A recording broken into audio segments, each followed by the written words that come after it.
बिस्मिल्लाहिर्रहमानिर्रहीम। अस्सलाम वालेकुम। मैं हूं मोहम्मद उस्मान और आप देख रहे हैं प्रोग्राम फराज और ये मकबूल जान के साथ। नाज़रीन, आज सुप्रीम कोर्ट में बड़ी अहम समाअत हुई और जो कशीदगी पैदा हो रही थी मुस्लिम लीग नून और दीगर अपोजिशन जमातें और हुक्मरान जमात के दरमियान कि डी चौक जो है वो सियासी क़ुव्वत के मुजाहरे की अलामत बनता हुआ नज़र आ रहा था। अब सुप्रीम कोर्ट ने ये हुक्म दिया है कि डी चौक की बजाय कोई और मुकाम का इंतखाब कर लें, जिसके बाद पाकिस्तान तहरीक इंसाफ ने परेड ग्राउंड के अंदर अपनी रैली जो है वो मुंतकिल करने का ऐलान किया। नून लीग की क़यादत क्या फ़ैसला करती है, अभी तक इसका इंतज़ार है। बहरहाल सुप्रीम कोर्ट का ये कहना है कि किसी को भी वोट डालने से मना नहीं किया जा सकता। साथ ही एक लार्जर बेंच बनाने का भी ऐलान हुआ है 63A की तशरीह के लिए। ये कितनी अहम पेशरफ्त है, इस पर करेंगे बात। साथ ही एक अहम तारीख़ी फ़ैसला हुआ है रेकॉर्ड के हवाले से कि पाकिस्तान के लिए कितना खुश आइंदा है, उसके मुज़मरात पर बात करेंगे। कितनी अच्छी पेशरफ्त है, इस पर होगी बात। साथ ही एक अहम नुक्ता है जो प्रोग्राम का हमारे आखिरी हिस्सा होगा, वो है मौजूदा हुकूमत, खान साहब की हुकूमत और आज़ादी सहाफ़त के हवाले से उनके जो दावे हैं और ख़ास तौर पर जिस तरीके से न्यू नेटवर्क और नई बात मीडिया नेटवर्क को निशाना बनाया जा रहा है और किस की पदाश में निशाना बनाया जा रहा है और क्यों बनाया जा रहा है, उस पर करेंगे बात। बढ़ते हैं अपने पहले सेगमेंट की जानिब। और यह साहब, आपको एक बार फिर कोयटा से मैं खुश आमदीद कह रहा हूँ प्रोग्राम के अंदर, और यकीन है आप कल खुद यहाँ तशरीफ़ ले आएंगे।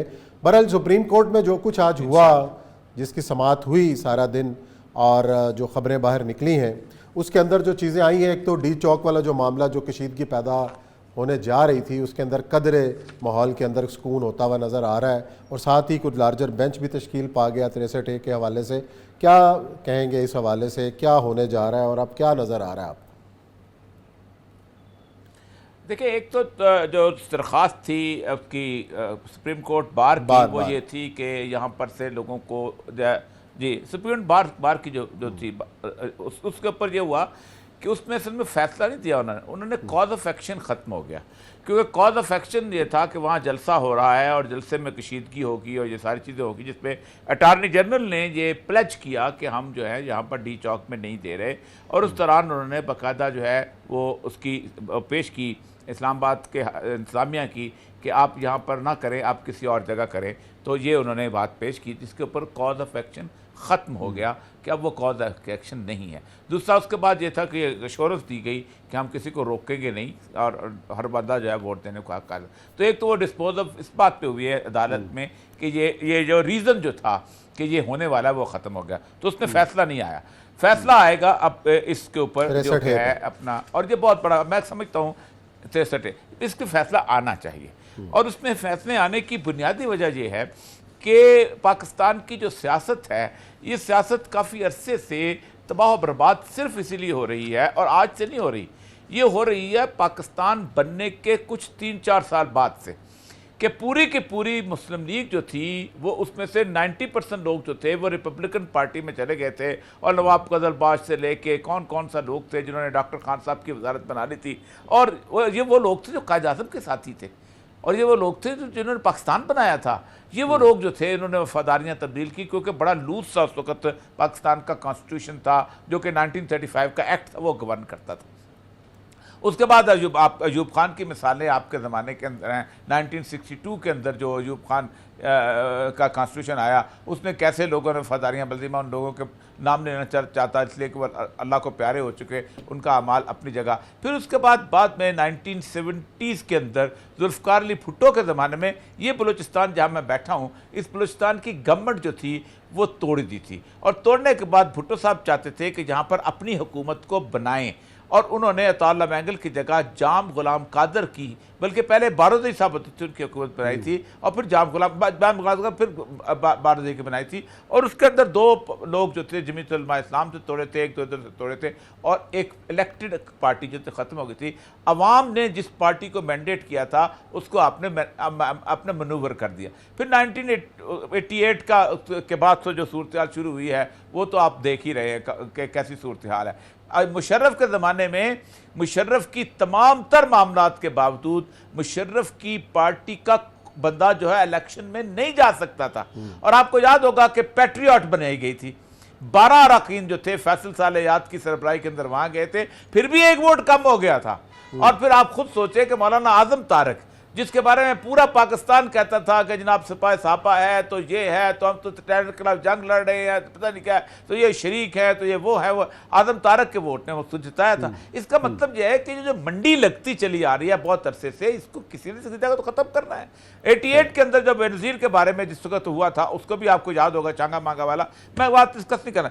ये जो रेफरेंस है, ये रेफरेंस बड़ा इंपॉर्टेंट है। इस रेफरेंस में उसने ख्वाजा तारक रहीम के उसकी भी उन्होंने जिक्र किया है, और फिर उसके बाद और बहुत सारी चीज़ों का जिक्र किया। इस रेफरेंस के अंदर 2-3 चीज़ों की इंटरप्रिटेशन है। बारहा मैंने कहा है कि पाकिस्तान का जो आइन है ये ढीला ढाला है, मोम की नाक है, वेग है। इसको खींच के यूं भी ले जा सकते हैं, इसको खींच के यूं भी ले जा सकते हैं। इसको कहीं ना कहीं ठीक रखना चाहिए। यानी आपको बहुत कम ये ज़रूरत पड़े कि आप सुप्रीम कोर्ट के अंदर जाएं कि इसको इंटरप्रेट करो। उन्होंने इसको 2-3 चीज़ों के साथ मिला के देखा। और मैं आइंदा उस्मान साहब पाकिस्तान के अंदर एक बहुत बड़ा कॉन्स्टिट्यूशनल क्राइसिस देख रहा हूँ, और वह मुझे लिख लीजिएगा कि ये सूरत हाल कैसे बनेगी। ये है, इसमें उन्होंने ये कहा है कि 63A है, इसके अंदर सबसे अहम तरीन चीज़ जो है, जो अगर आप मैं आकर ज़रा सा पढ़ लूँ तो वो आप हैरान हो जाएंगे कि डिसक्वालिफिकेशन की बुनियाद पे if A member of the parliament of the party votes,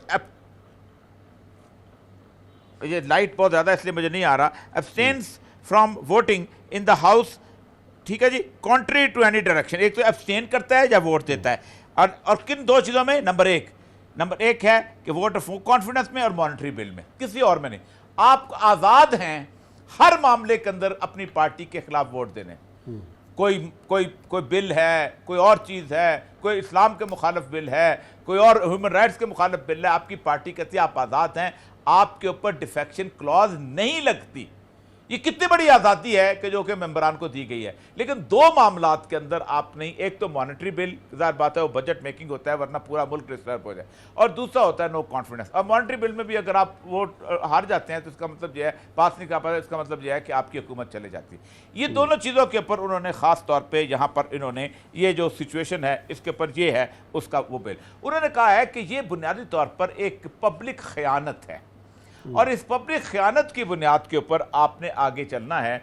और आप बताइए कि अगर ख़यानत की बुनियाद पे, आम ख़यानत की बुनियाद पे 63 या 62 के अंदर एक बंदा डिस्क्वालीफाई हो जाता है, तो क्या उसको बाकी उसमें होना चाहिए? तो इसका मतलब यह है कि उसकी इंटरप्रिटेशन की जाएगी। यूसुफ रज़ा गिलानी के केस में उन्होंने इंटरप्रिटेशन कर चुके हुए हैं कि 1 टर्म के लिए तो कम से कम नायल होगा। इसका मतलब यह है कि अगर आज नायली होती है, और वो जैसे पहले होता था कि अपना इलेक्शन कमीशन ने फॉरेन इलेक्शन अनाउंस किया, वो मेंबर फिर चला गया और जीत गया, तो सुप्रीम कोर्ट में असल में ये थ्रेट करने की कोशिश की गई है, लेने की कोशिश की गई है, इसको इंटरप्रेट करो कि क्या ये ख़यानत के ज़ुमरे में आता है या नहीं। इसीलिए आज मुनीब का जो है ना, उनका रिमार्क वो बड़ा इंपॉर्टेंट है। उसने ये कहा है कि एक पार्टी के अंदर एक शख्स का वोट इंडिविजुअल वोट नहीं, इज्तिमाई वोट है।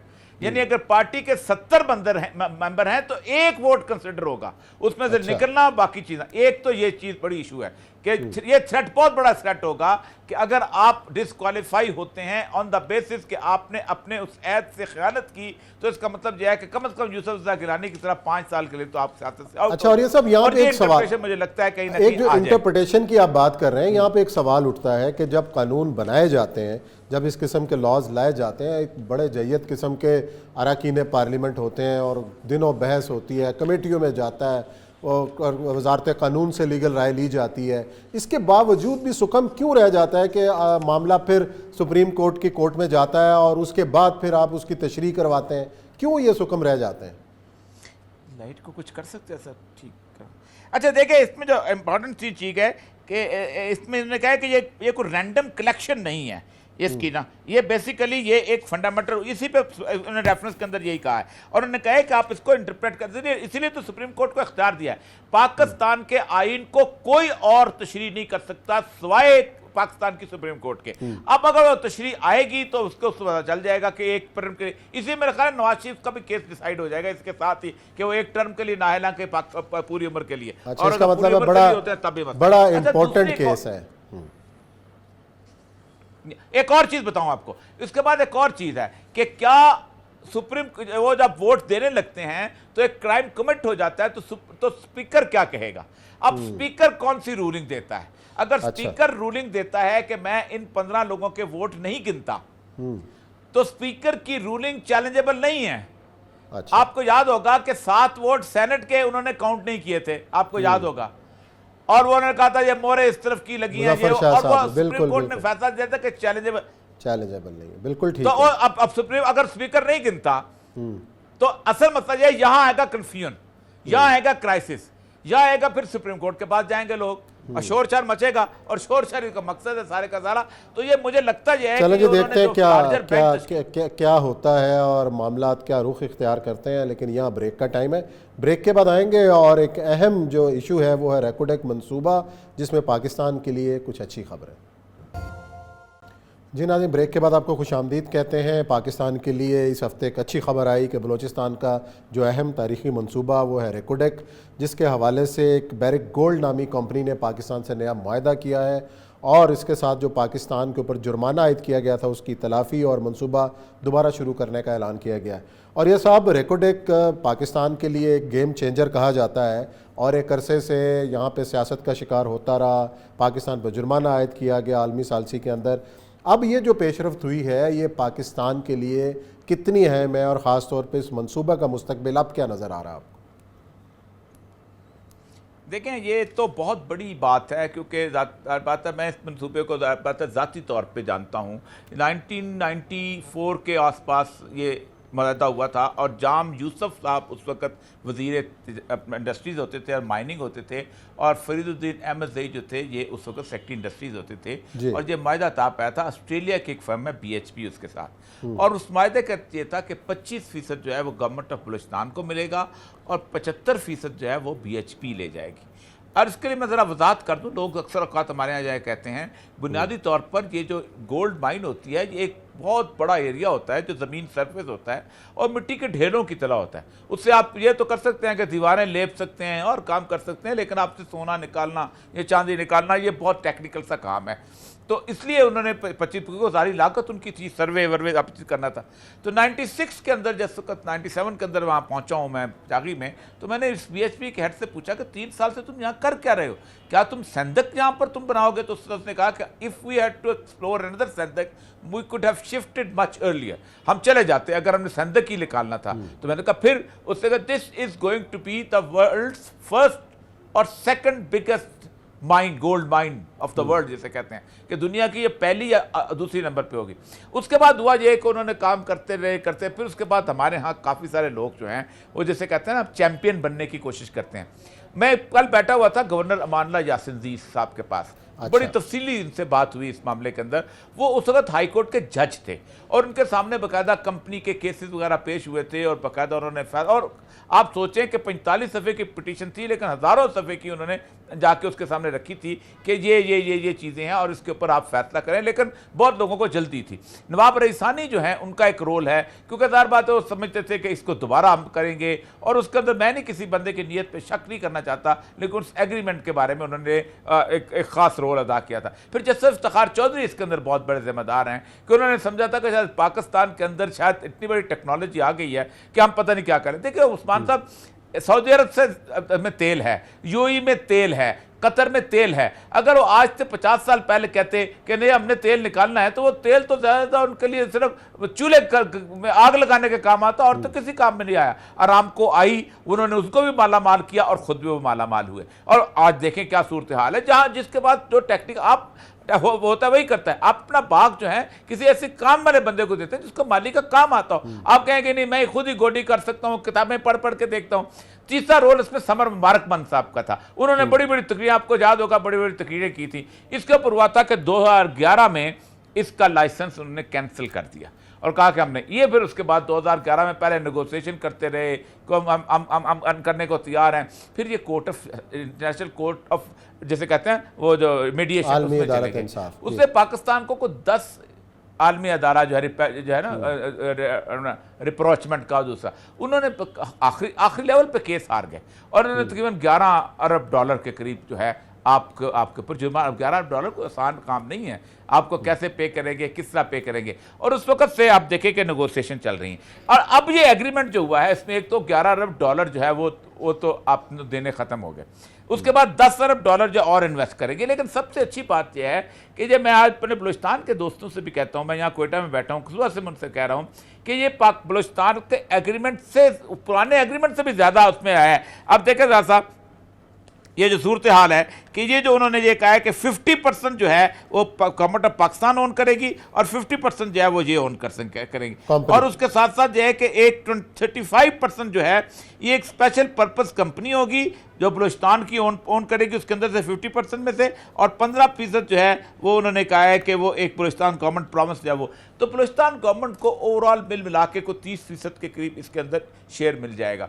और आप खुद सोचें कि अगर ये काम शुरू हो जाता है तो ये बहुत कमाल की बात होगी। ये जो नोशकी शहर है, इससे अगर आप ईरान की तरफ जाएं तो आप पूरे का पूरा इलाका जो है वो सैंड ड्यून्स का इलाका है, यानी दालबंदीन से पहले भी, पदक के बाद जो है दालबंदीन और ये पूरा इलाका जो है रेत का इलाका है। उसके बाद एक इलाका शुरू हो जाता है नौकुंडी का इलाका। ये नौकुंडी से एक रास्ते की तरफ है, अफगानिस्तान और पाकिस्तान के दरमियान ये वो इलाका है कि जहाँ पर ये रेकोडिक वाक़ा है। इसके आगे ही कुछ 100 किलोमीटर तक दूरी पर वो सेंदक वाक़ा है जो कि बिल्कुल ईरानी बॉर्डर के ऊपर है। इसके लेफ्ट की तरफ आप जाएंगे तो आपको पूरा का पूरा रेती इलाका जो है वो काला नजर आएगा, वो आयरन ओर का इलाका है। उसके साथ साथ मैं एक और बात बताऊं कि वहाँ खारान का इलाका जो है, ये उस ज़माने में जब धमाका हुआ था 1998 के अंदर, तो यूनियन टेक्सास जो है, जो बहुत बड़ी ऑयल कंपनी है, उसका चीफ जो है अचानक जहाज लेके वहाँ पहुँच गया। तो आके उसने कहा कि मैं वहाँ जाना चाहता हूँ, सिक्योरिटी वैसे लोग जाने दे रहे थे। तो हमने उनसे पूछा कि आप आए क्यों हैं। उसने कहा मेरे सैटेलाइट ने रिपोर्ट किया है कि तकरीबन 50 प्लेसेस से ऑयल जो है वो ऊज हुआ है इस इलाके से, तो यहाँ इसके तो ऑयल के रिजर्वायर हैं। तो आज से मैं आपको पहले बताऊँ कि आज से तकरीबन 40 साल पहले जनरल महबूबुल हक साहब होते थे, एक बहुत बड़े जैसे कहते हैं इकोनॉमिस्ट। महबूबुल हक साहब जो थे, उन्होंने जो 60 का प्लान बनाया था, इस पर कोरिया आगे बढ़ा था। उन्होंने कहा था कि Balochistan is the California of Pakistan, और बहुत सही बात की थी कि बलूचिस्तान के रिसोर्सेज और बलूचिस्तान के वो सारे वसाइल, इसीलिए उस दिन से आप देखें कि बलूचिस्तान को मुस्तकिल डिस्टर्ब रखने की एक कोशिश की जाती रही है, खा वो एस्टेब्लिशमेंट की तरफ से की जाती है, खा वो किसी और के हाथ में खेले हैं, कुछ किए हैं। ये एक बहुत बड़ी, मैं किसी पे इल्ज़ाम नहीं लगाना चाहता हूँ, लेकिन जो 11 साल इस मुल्क के अंदर ये काम रुका है, आप सोचें इस 11 साल में इस मुल्क की तकदीर बदली जा सकती थी। 2011 में ये काम रुका है, और उससे पहले भी बहुत। मेरी 11 साल की माइनिंग आप देख लें, उस माइनिंग से एक्सट्रैक्शन देख लें, उसके अंदर से आप देख लें कि आपको जो बेनिफिट मिलना था वो देख लें, और उसके बाद और जिसमें बलोचों को भी फायदा था, बाकी लोगों को भी फायदा था, सब कुछ था। और आज भी मैं अपने दोस्त बलोचों से यहाँ बैठे हुए बात कर रहा था, मैंने कहा ताला मैंगल साहब ने अपने मरहूम मरने से पहले एक बड़ी खूबसूरत बात की थी। उन्होंने कहा आप आज़ादी हासिल तो कर सकते हैं, लेकिन आप कभी आज़ादी को बरकरार रखना आपके लिए बहुत मुश्किल होगा। आप क्या समझते हैं, आज आप आज़ाद हो जाते हैं फॉर एग्जाम्पल, तो आप पे टूट पड़ेंगे। पहली बात तो कि ईरान की सूरत हाल जिस किस्म की है, ईरान में जिसका क्या वो आप अपने मुल्क के साथ एक खास किस्म की ऐसी मूवमेंट को चलने देगा? वो तो कुर्दों को नहीं चलने दे रहा। आप खुद देखें कि तुर्की के कुर्दों के खिलाफ ईरान सबसे ज़्यादा, कि तुर्की के साथ उसका ताल्लुकात नहीं है। इसी तरह हिलमंद के इलाके के अंदर फिर इंटरनेशनल फोर्सेज जिस तरह के यहाँ पर आएंगी, तो इनके लिए सबसे बेहतरीन रास्ता यही था कि इस वफाक के अंदर चलते हुए हमारा आगे बढ़ते। हमारे दोस्त थे डॉक्टर हई बलोच, फौत हो गए, मैंने कल उन पर लिखा भी है, वो भी यही कहते थे कि हम इस वफाक के अंदर अपने लिए मैक्सिमम ऑटोनॉमी चाहते हैं, मैक्सिमम फायदा चाहते हैं, मैक्सिमम बेहतर सूरत हाल चाहते हैं। दुनिया पूरी में होता है। अब कभी आपने सोचा है कैलिफोर्निया में जैसी सहूलियात जो हैं वो डिट्रॉइट में मिल जाएं, या अरिज़ोना जैसी खुशहाली जो है वो और न्यूयॉर्क एक तरह का हो जाए? बलूचिस्तान ने अमीर होना था, और बलूचिस्तान को अमीर होना चाहिए था इन 10-11 सालों के अंदर, लेकिन असल मसला यही है कि कुछ किरदार ऐसे हैं कि जिन्होंने इस ज़ाती मामले के अंदर इंटरवीन करते हुए, और उनके ज़ाती इंटरेस्ट थे, जिसकी वजह से ये रेकोडेक जो है वो तबाह हुआ। अच्छा, सिर्फ रेकोडेक ही नहीं, और भी बड़े अहम जो ऐसे मंसूबे हैं, स्टील मिल देख लें, उसके साथ क्या हुआ? जी हाँ, जी हाँ, जी हाँ, यही मामला तो है, बदकिस्मती है हमारी। थरकोल को देख लेना, थरकोल, सारे ऐसे मंसूबे सियासत की बीम चढ़ गए, जाती मुफाद की बीम चढ़ गए, और नुकसान पाकिस्तान का हुआ। मैं आपको बताऊं, हमें गुलाम इसाक खान साहब कहते थे कि मैंने अयूब खान को, जिस वक्त ये फैसला हो रहा था, 2 फाइलें पड़ी हुई थी। एक फाइल थी तरबेला डैम की और एक फाइल थी कालाबाग डैम की। तो अयूब खान चूंकि हरिपुर हजारा का था तो चाहता था कि उसका इलाका डेवलप हो तो सब कुछ हो, तो उसने हरिपुर हजारा की फाइल पे साइन करने लगा। तो गुलाम इसाक खान ने कहा, मैंने अयूब खान से कहा अगर तुमने आज पहले तरबेला बना लिया तो सारी जिंदगी कालाबाग नहीं बना सकोगे।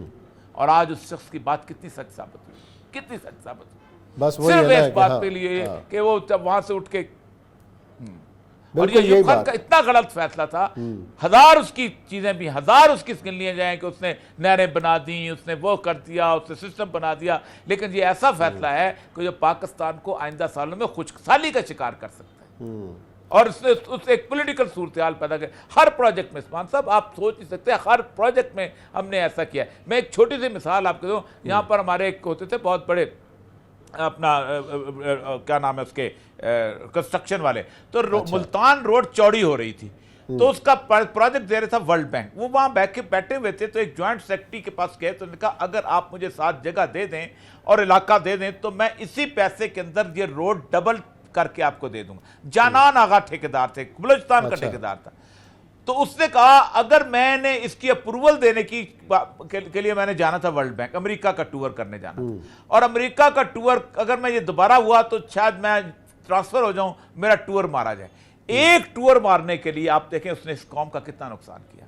और मैं अब हमेशा कहता हूं कि पाकिस्तान की तबाही और बर्बादी के अंदर रास्ता दिखाने वाले टॉर्च बीरर जो है ब्यूरोक्रेट ये बताते हैं कि इस तरह करो। मतलब फॉर एग्जांपल किसने किया होगा ये एक कैंसर, इसने किया होगा सर दोबारा करते हैं, चल पता नहीं उन्होंने कितने पैसे लिए होंगे।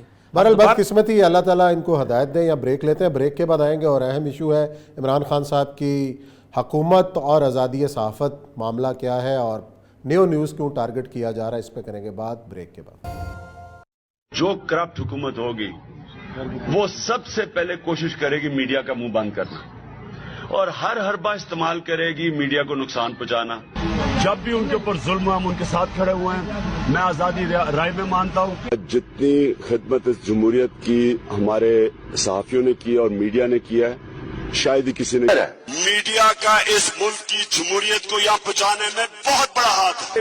मीडिया के लोगों को इज्जत दे, इनको इज्जत इसलिए दे कि अगर मीडिया ना हो तो आपकी सारी जो ये जदोजहद है ये सारे पाकिस्तान के घरों में नहीं जा सकती।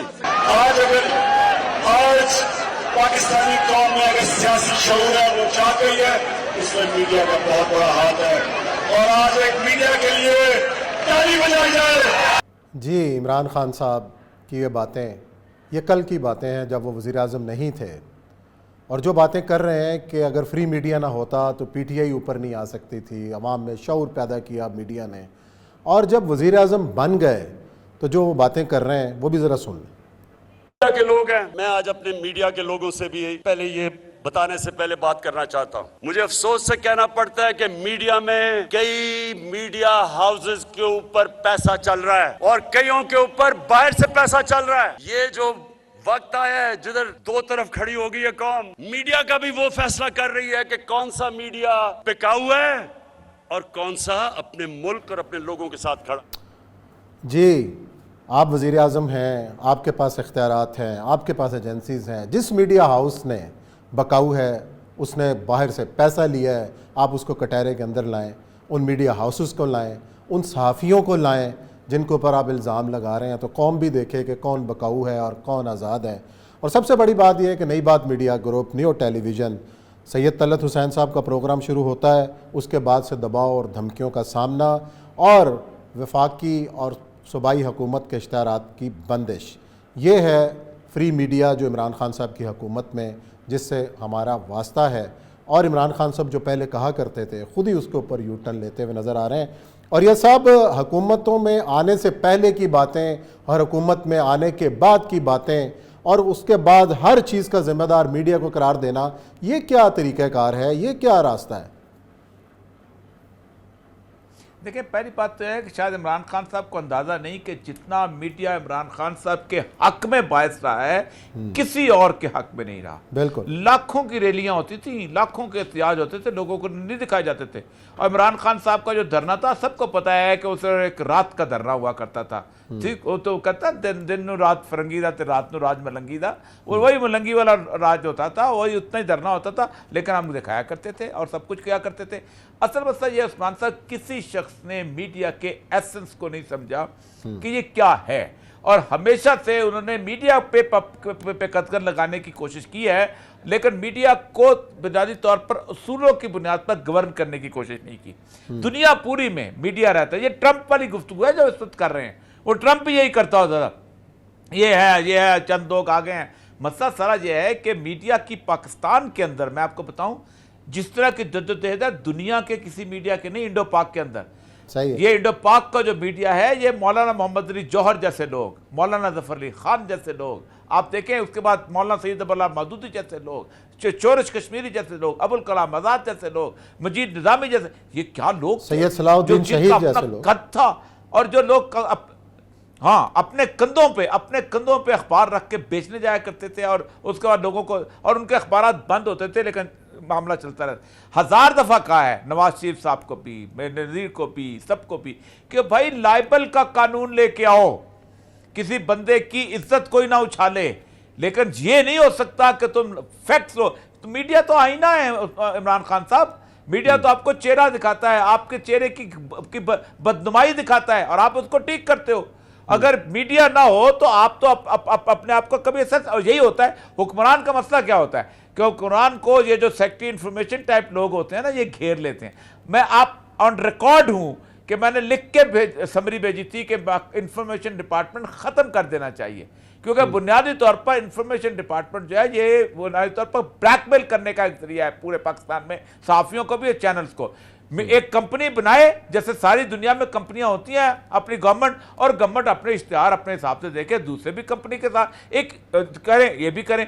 दुनिया में कहीं पर नहीं होता कि स्टेट गवर्न की सूरत जो होती है उसमें हो। अब फंड देते हैं बीबीसी वालों को, लेकिन क्या बीबीसी को रोक सकता है कोई बंदा वहां पर? यस, तो रोकता है कि रिपोर्ट ना कर सके। एक ही वजह है कि आप बुनियादी तौर पर जिन लोगों के बारे में आप कहते हैं, उन लोगों में आपने क्या कानून लेके आए? आपने कोई कानून लेके नहीं आए। आप जो है पेका टाइप कानून लेके आते हैं, वो भी सोशल मीडिया के ऊपर, बाकी चीज़ों के ऊपर, ताकि आप किसी को नचोड़े। लेकिन अगर आप वाकई सीरियस हैं तो लाइबल का कानून लेके आए कि मेरे जैसा बंदा अगर झूठ बोलता है, गलत रिपोर्टिंग करता है, गलत बात करता है, तो जाहिर बात है उसको पकड़ो। और जहां तक नई बात का तल्लुक है उस्मान साहब, आप मुझे ये बताइए, आपने पूरे नई बात के बारे में गुफ्तगू कर दी, ये किया वो किया, इसका मतलब है कि आपने बराबर मेरे ऊपर भी इल्जाम लगाया कि मैं झूठ बोलता हूं। आपने मुझे भी कहा कि मैं गलत बयानी से काम लेता हूं। जाहिर बात है कि जब आप एक खास मामले करते हैं तो मुझे जाती तौर पर दुख होता है, और मैं समझता हूं कि आपको किसी ने मिसलीड किया है इस मामले के अंदर। और सबसे बड़ी बात यह है कि और मुझे जो फ़ख्र भी है इस बात पे कि जाहिर बात है हमें सुना जाता है, तभी हमें हमारे पर रिएक्शन हुई है ना। अगर हमें सुना ना गया होता, अगर लोग हमें देखते ही ना, तो जाहिर बात है कि आज कोई इस तरह की बात ना करता। हम तो कहते ये हैं कि एक ऑब्जेक्टिव सूरत हाल में हुक्मरान को आगे चलने के लिए रास्ता दिखाता है। और आप मैं ब्यूरोक्रेसी में भी रहा हूँ, मैं मीडिया में भी हूँ। ब्यूरोक्रेसी दीवार खड़ी करती है, हुक्मरान को अंधा बनाती है, हुक्मरान के सामने से सारी चीजें खत्म करती हैं। मैं आपको एक मिसाल देता हूं उस्मान साहब, अल्ताफ गौर साहब कहते हैं कि अयूब खान जो था उसके बारे में जब मूवमेंट चलनी शुरू, हमने कहा कैसे रोके इसको, तो कहा टीवी चैनल तो अपना है, तो कोई मसला नहीं। तो पाकिस्तान टाइम अखबार अयूब खान पढ़ता था, उसमें खबरें आ जाती थी जुलूसों की। तो एक नया अलग अखबार छपता था पिंडी में, पाकिस्तान टाइम, जो सिर्फ अयूब खान के लिए छपता था, एक कॉपी, और वो उसको दिया जाता था। उसमें सब अच्छा होता था, उसमें सब अच्छा होता था। शायद ये सारे हुक्मरानों की ख्वाहिश ही यही है कि उनके सामने जो आए वो सब अच्छा ही आए, और ऐसी आवाज़ जो उनके लिए तनकीद का सामना करना पड़े उनको तो वो बर्दाश्त नहीं है। तो इसी नोट के साथ जो है प्रोग्राम ख़त्म करते हैं। कल इंशाल्लाह फिर मुलाकात करेंगे नए मौज़ूआत के साथ। अपना ख्याल रखिएगा। अल्लाह हाफ़िज़।